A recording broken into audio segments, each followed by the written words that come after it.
discovery is shifting to mobile phones, it's shifting to TikTok, Instagram, YouTube Shorts. And the key to getting attention there is having great video content with unique insights. And the easiest way to collect that, in my opinion, is through a podcast. The real key to getting that attention on short form is to hook the watcher's attention in the first 2 seconds, but also deliver on that. So some kind of insight that is going to help them in their job and ideally is somehow connected to the product or service, especially if we're engaging in paid or any promotional strategy. I think we do need to make it clear that the podcast, although we're not talking about the product or service of the client or of the host of the show, we just want to make sure that the listener is exposed to the brand.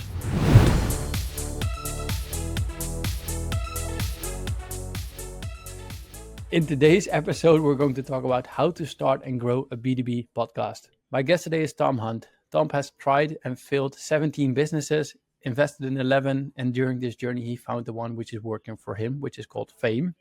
With Fame, he starts and grows podcasts for B2B businesses. They're currently a team of 71 people, have 3.8 million ARR. And if you still have to believe his LinkedIn headline, he still has no idea what he's doing. He runs his own podcast as well, which is called Confessions of a B2B Entrepreneur. Really happy to have him on the show. Welcome, Tim. Thank you so much. I'm excited for this discussion. Nice. We're just going to dive right in. Why is podcasting a powerful tool for B2B companies? My opinion on this has evolved over the past 5 years where we've been doing this. I actually started my first B2B podcast 5 years ago. Now, I think the biggest upside or the biggest reason why any B2B SaaS company should have one is the downstream repurposed content you can generate from a show. Like discovery is shifting to mobile phones, it's shifting to TikTok, Instagram, YouTube Shorts. And the key to getting attention there is having great video content with unique insights. And the easiest way to collect that, in my opinion, is through a podcast. Yeah, and I can fully resonate with that. Sometimes I just have so much content, I don't know what to do with it. As in, I don't have the time to actually publish it anymore, which is the complete opposite sometimes when I hear SaaS companies who don't have one. If actually a guest on my show summarized B2B marketing really well, and we put it in a short on YouTube Shorts, obviously. But what he was essentially saying, a guy called Max from Holland, he was saying that really all B2B marketing is really understanding what questions your ideal prospects need or what they need to understand before they're going to buy your thing. And then all you need to do is just produce that content and then put it in front of them at the right time. And so the podcast can also really help with that. And what I'm saying now is that the way to really capture that attention first is on short form vertical video to be specific. And then you drag them back to the main podcast, you drag them back to the site and the bottom of the funnel content you have on the site. But this is the key, I think. Yeah, and it goes really well into the next question. So how does podcasting, in your opinion, compares to all the other content marketing strategies like blogs or creating webinars, etc.? I think the effort you need to create this avalanche, as you said, this almost too much content for the podcast is maybe 10% of what you need to create a blog post or a webinar series. I've done a share load of webinars and you're like, oh yeah, let's just do a webinar. You organize, you get the speakers and everything's good. And then you realize, okay, you actually have to get people to attend and you get handed signups, 20 of them confirm, and then you only see 5 of them online at that time. And it's just really demoralizing. You spend all the time trying to do it. So actually getting a show set up, I think we'll talk about that a bit later, and booking your first guest and producing this, the core asset, which is the long form video, could just be 30 minutes, can take like a couple of hours of your time, the host, but then also a couple of hours of somebody else on your team who can be very junior. And so the time and cost to create that first initial asset is minimal. And then you can cascade that down to produce everything else. So in summary, it's the time and effort needed to create the content. Yeah, it's going to be a lot less than prepping a webinar, prepping the slides, and doing that basically. So let's just start at the complete beginning. So if people are now listening and they think, oh, this is great, I want to start a podcast. What are the essential steps for starting a successful B2B podcast? Step one we'll start is host selection. Now, the second most important factor in a successful B2B show is your host. Now, we need 2 things from the host. Actually 3. First one is availability. So you might want the CEO, but if the CEO doesn't value this and it's very busy, maybe it's somebody else. Second is communication skills. Do they have the ability to listen and ask good questions? And then third is industry expertise. They're only going to be able to ask good questions if they really understand the topic, ideally as well, if not more than the guest. So host selection is first. And then I would say second is what we call the positioning of the show. And the positioning of the show is split into two parts. The first is the niche of the show, e.g. the category that it sits in. And the second part is we call it the edge of the show, e.g. the thing that makes this different to other shows in the space. It's the thing that a listener would tell their friends about your show. So just give a quick, clean example. So my show, Confessions of a B2B Entrepreneur, the niche is very clear, B2B entrepreneurship. The edge is also quite clear just from the title. It's the confessions piece. Like I try to get the guests to confess or share things maybe they wouldn't in other places. So we have the niche and we have the edge. And so getting that right is crucial. So if we nail the host selection and we nail the positioning, then we're basically we're probably going to beat like 50% of the podcasts out there already. Yeah. Just, I guess, like a selfish question, Grow Your B2B SaaS podcast. Is it fitting these two for you? It's solid. Like the niche is specific enough. Well, we always advise to be as specific as possible, e.g. slightly uncomfortable. And so here we have growth and marketing and we have B2B SaaS. So this is good. We also, we've optimized for keywords here as well, which is another consideration for sure. So we have a very tight niche. What I would maybe explore, or maybe we could do this now, is what is the edge? Because there presumably are, or I think there probably is, other shows that focus on marketing or growth for B2B SaaS. Like, what is the edge of the show? And could we weed that in maybe into the title, or if not, definitely into the description of the show as well? Yeah. And I guess if we dive deeper into the niche, like how can companies define the right podcast niche and, of course, attract the right audience, their ideal audience? Yeah, so we have this sometimes with clients. So maybe there's 4 different industries that they could serve. They always err to be like, we want to cover all of these. And we're like, no, please don't. Let's choose the best one.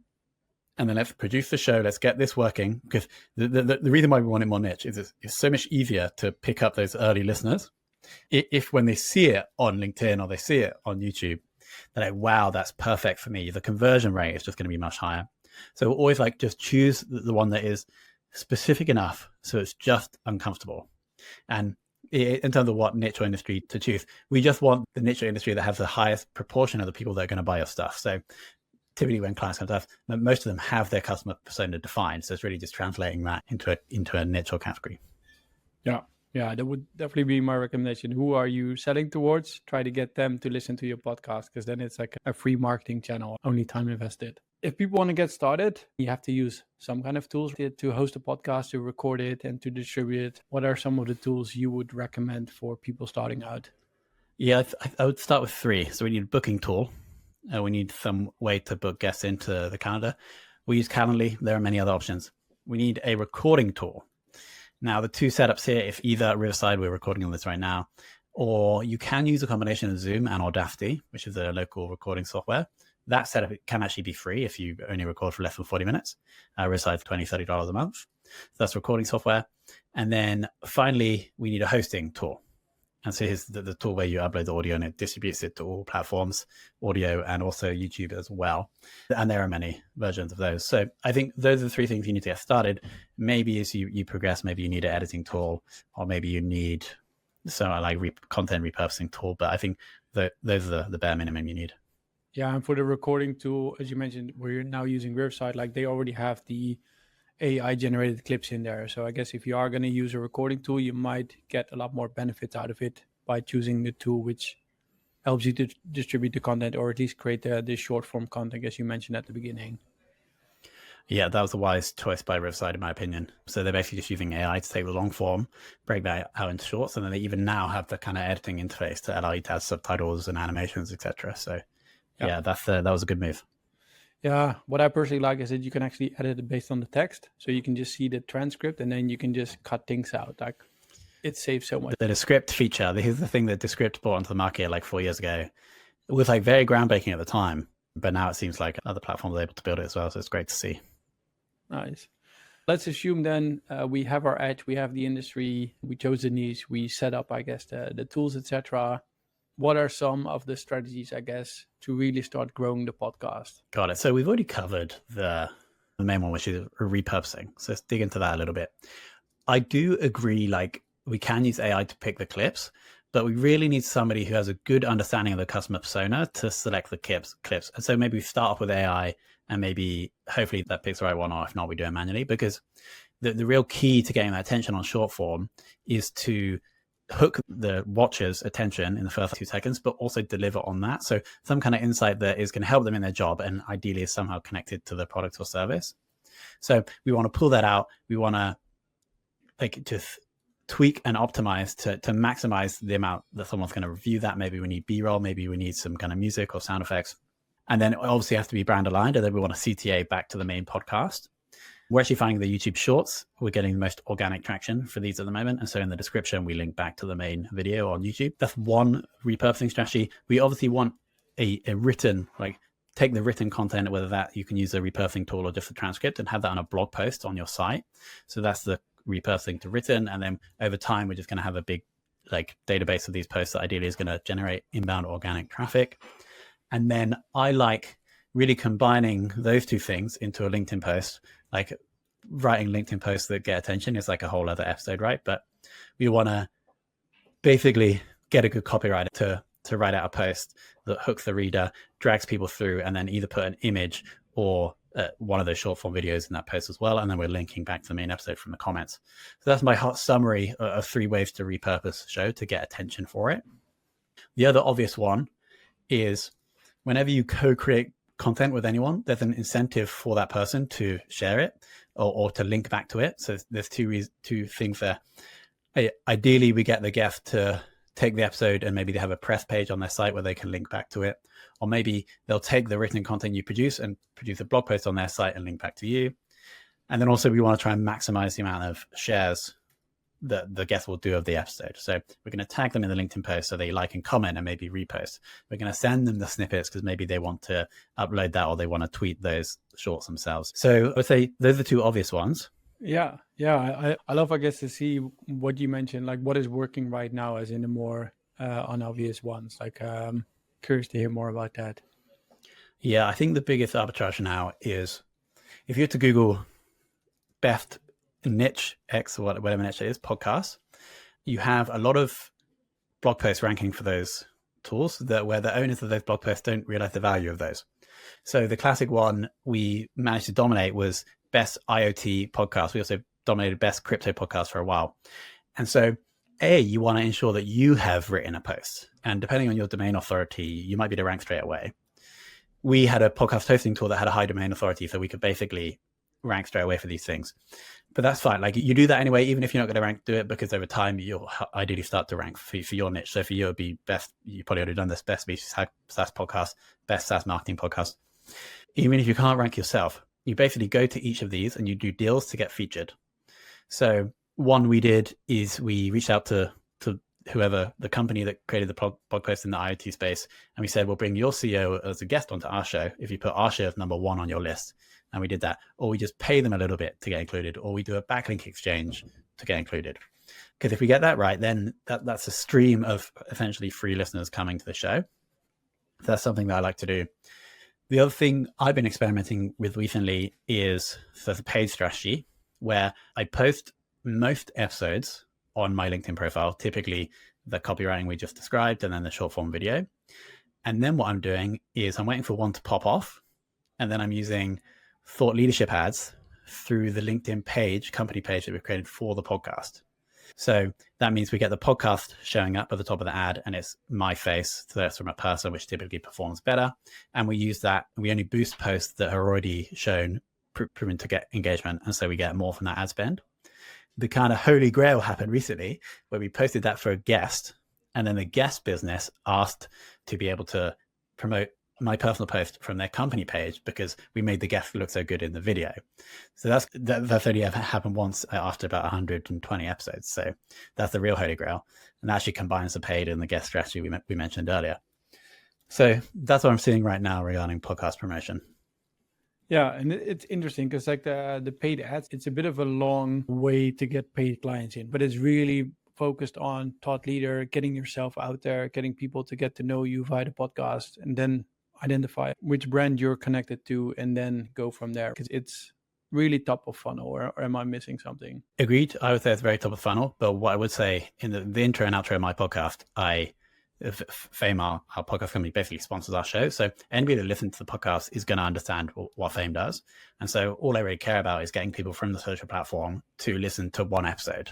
So then they're like, okay, Fame. Hopefully they then subscribe and then they get reminded about Fame every week or every 2 weeks. So yeah, I would urge, especially if we're engaging in paid or any promotional strategy, I think we do need to make it clear that the podcast, although we're not talking about the product or service of the client or of the host of the show, we just want to make sure that the listener is exposed to the brand. Yeah, that's a good point. Personally, I think we only have one ad in the middle of the podcast show right now, so we should do probably more ourselves as well, but it is mentioned, I think it's on the image, and it should also be in the show notes. Yeah, cool. Yeah, I always wear a Reddit's blue hoodie. Everybody sees me in that, so even though I don't mention Reddit anywhere, you will see me in the blue hoodie. So people start to recognize me now at events because of the blue hoodie. There we go. Exactly. This is perfect. Are you struggling to find a cost-effective and scalable marketing channel? Check out Reddit.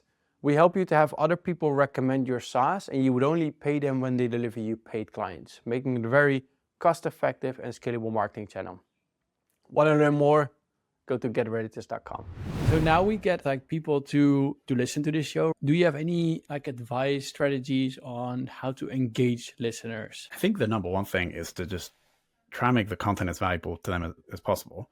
Whenever I'm trying to get anybody to do anything, there's this behavioral model by a guy called BJ Fogg. And it's on one side, it's the trigger. The trigger is the thing you do. And then there's friction. And then there's incentive. And so the quality of the content is really the incentive thing. Like how much they want to engage because of how much value we've added to them. And so what does this mean? Actually, it means not accepting guests that you don't think are good enough. It means taking the extra 30 minutes to prepare for the episode. It means doing content editing, which means taking bits out or moving bits around to make it more engaging. And I think that's much more important than the friction piece, which is little tactics or strategies you can do to get more engagement.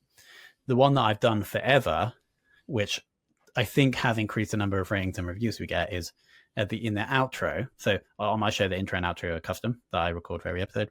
On the outro, I'll read out a review from Apple Podcasts. And then I'll say, if you leave us a rating or review, I'll read this out and I'll give a shout out to you and your business.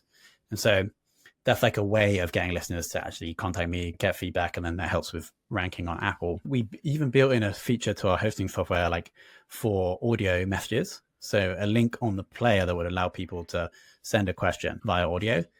But we had thousands of podcasts on the hosting tool, and the uptake on that feature was not significant. So that one didn't work that well. I also like shows where the host will read out their email address, for example, and say, give me feedback or ask me any questions. I think that's a good sign or a good thing to look out for.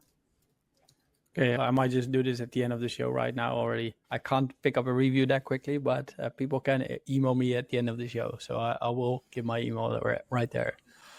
Love it.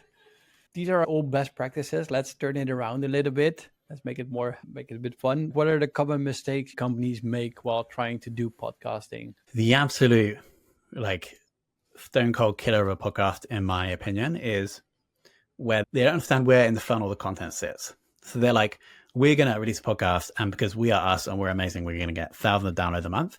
But then they also, in terms of the content, just want to interview their customers about how their product is working for them, It's just a complete mismatch. They basically think they're going to get top of the funnel awareness content, but in reality, they're this really bottom of the funnel content. So that we do have people come to us with that kind of misalignment or misunderstanding of marketing.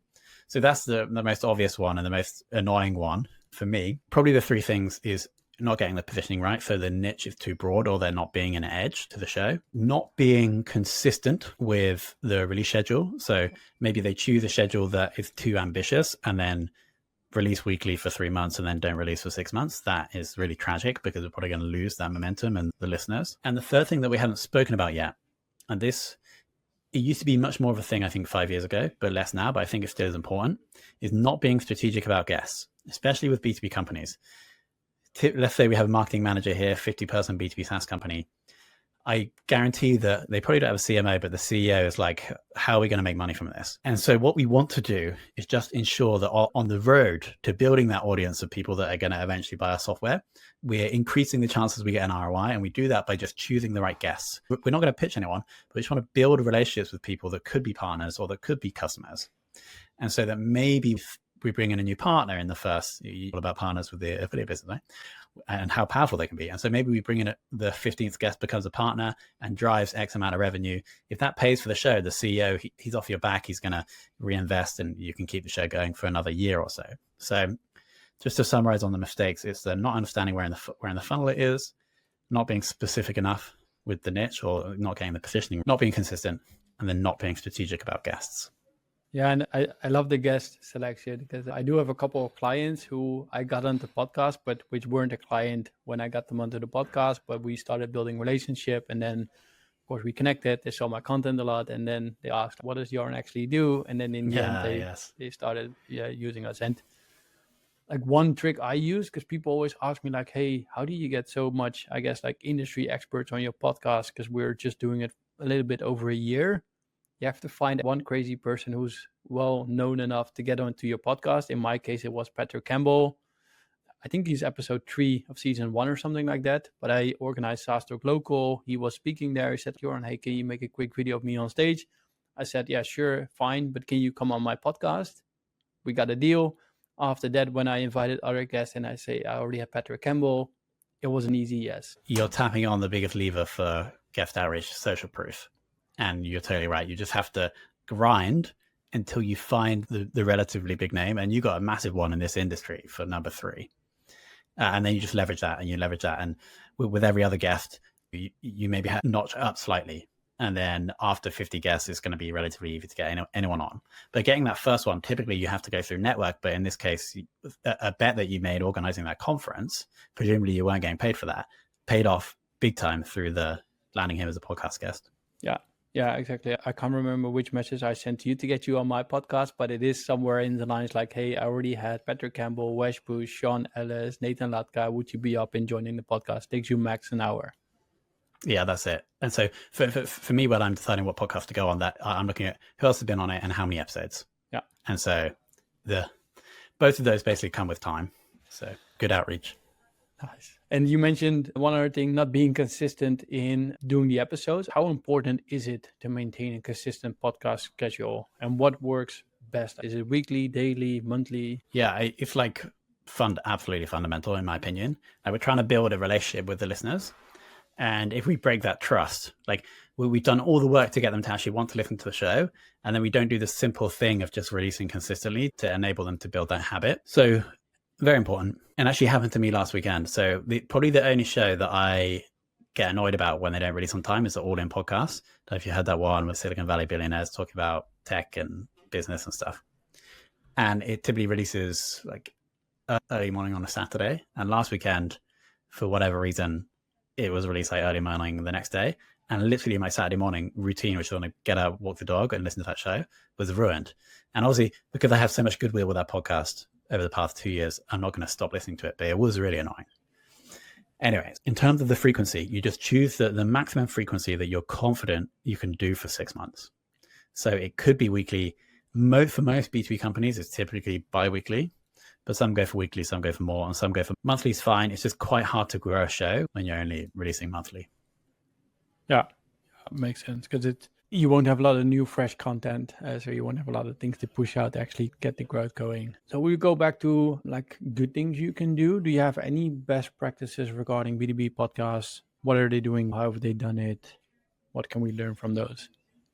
Yeah, the thing that you mentioned, which I think is not necessarily from the podcast itself, but is an upside that I see very few B2B companies leveraging, is the proprietary database. So collecting data in a standard form and then building a proprietary database. You mentioned Nathan Latka. He was the first to do this in 2016, where he had he's had various names, but the top or the SaaS podcast. And what was great about his show is he asked the same 7 questions and he actually built a B2B data business off the back of it. It's called getlatka.com. And it just has all this data that he was able to extract from SaaS company founders.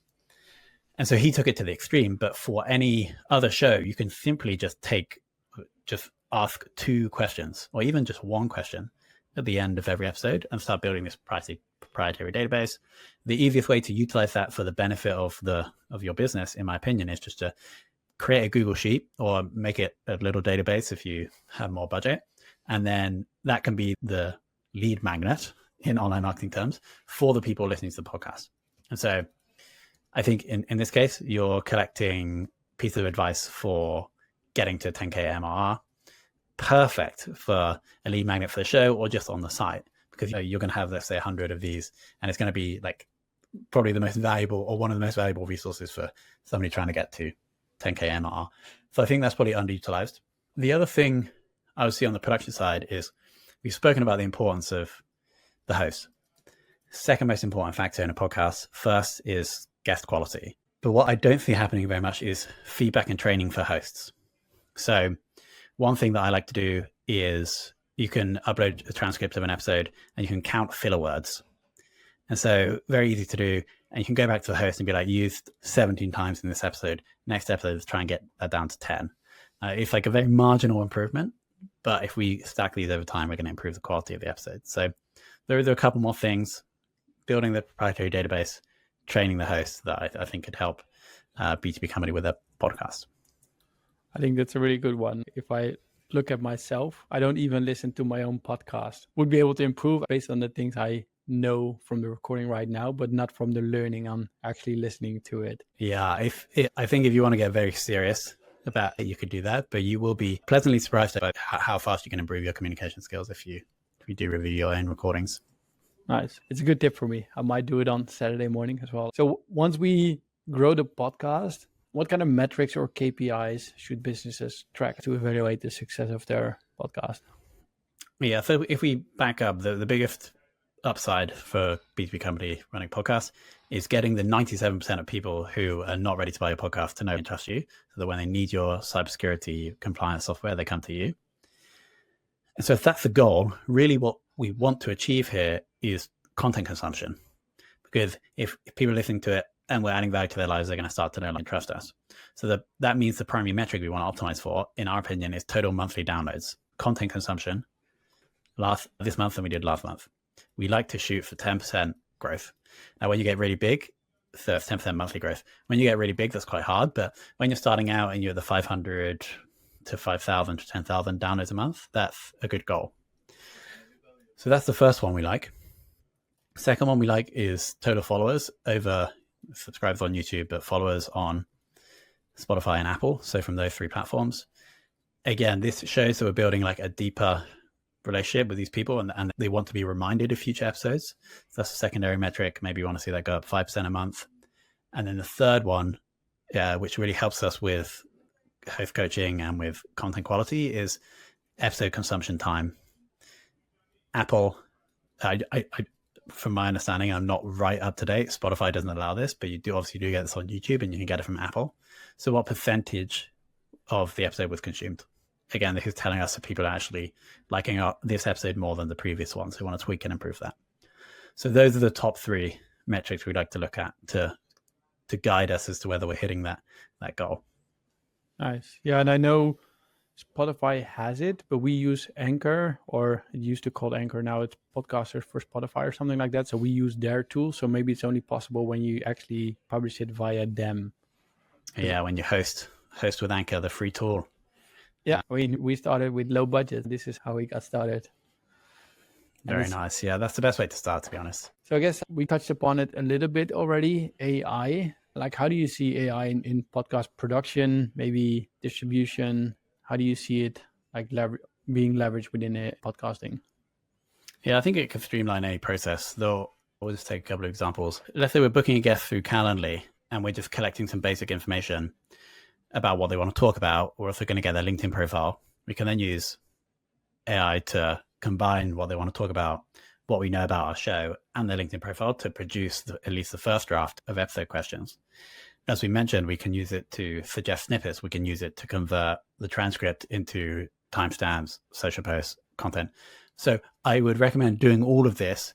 The only thing I would warn about is that, again, the goal of, if we take out the guest thing, the goal of all that, the content we're producing from the show, is to add value to the ideal customer. Now, the AI can produce great stuff, but often it's like missing that edge, that thing that makes it actually valuable.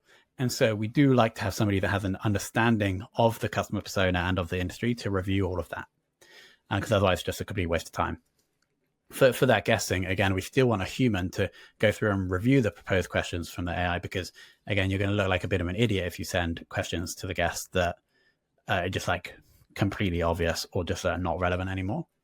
So essentially we can use it to drastically reduce costs, but we still need the human final touch, in my opinion. Nice.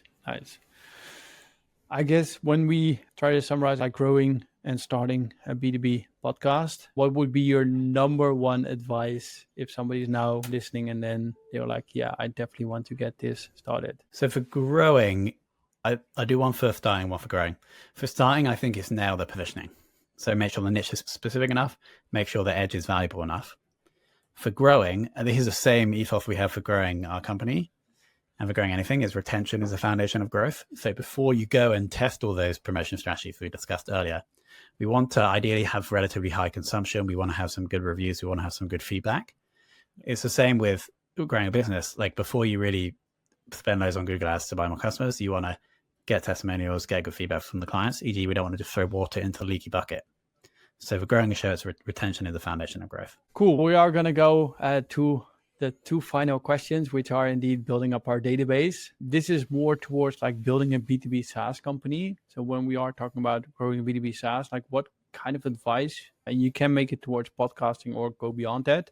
What kind of advice would you give somebody who's just starting out and growing to 10K monthly recurring revenue? Yeah, this one is not really marketing advice, but I think it's super important. It's basically to have a auto email from the founder for every user that signs up, free or paid, with a link to a 15-minute call booking. Now, I think this helps in two ways. A, it enables the founder to actually do the selling and probably increase the conversion rate of them from free to paid or from paid to more. But perhaps more important is the founder is forced to learn about the people that are signing up to the tool, and then you obviously feed that into the product roadmap. So it takes 5 minutes to set up, and obviously you can have all the 15-minute calls. And maybe after year one, or maybe when you get to 10K MRR, this can be delegated to somebody else. But I think it's super important in the early days. Yeah. And this comes down to talk to your customers to actually figure out why did they sign up? What do they want to get out of your platform? Yeah, exactly. So let's assume we reach 10K MRR. We're now making a huge step towards 10 million ARR. What kind of advice would you give a SaaS founder here? Yeah, so our company is around 4, and we're like tech-enabled service, so not even SaaS. But so this is not like, that's my caveat. I think with this, it actually comes down to employer branding. It's what I'm realizing at the moment, is that you're likely not going to be the person directly doing the thing that's going to grow revenue, whether that's selling, building the product, doing customer service. And so then what you as the founder are trying to optimize for is the deal you're making with the people doing those things, e.g. how much you're paying that person and how good they are. And so that difference is proportional to how good your employer brand is. So if you have a really good employer brand, I'd probably going to be able to pay someone less that's actually really good. And so then that helps you with profitability as you grow. So that is my trick. In terms of, obviously, the next question is how do you do that? The way that we've been able to do that to some extent is through LinkedIn organic, me posting and other people posting on the team. That's my advice. But the caveat is we're at 4, not 10 million. So it'll probably change when we get there.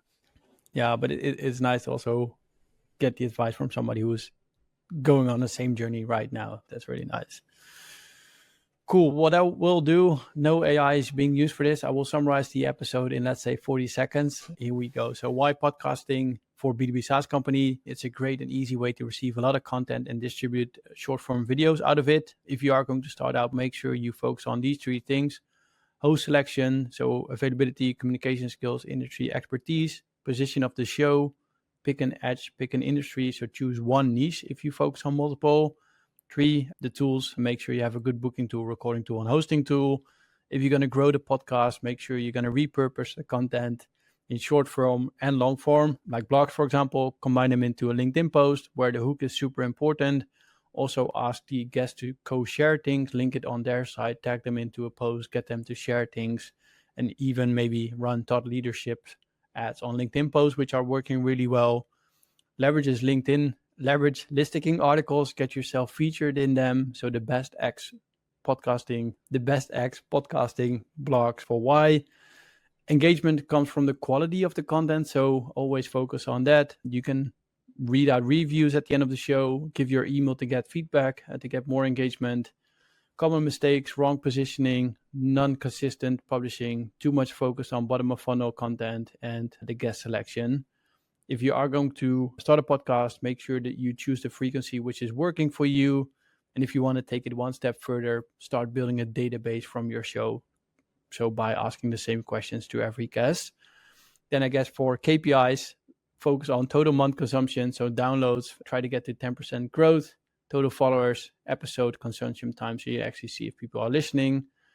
Use AI, but be careful. Don't lose quality. Make sure you have somebody actually taking a look at all the content which it produces.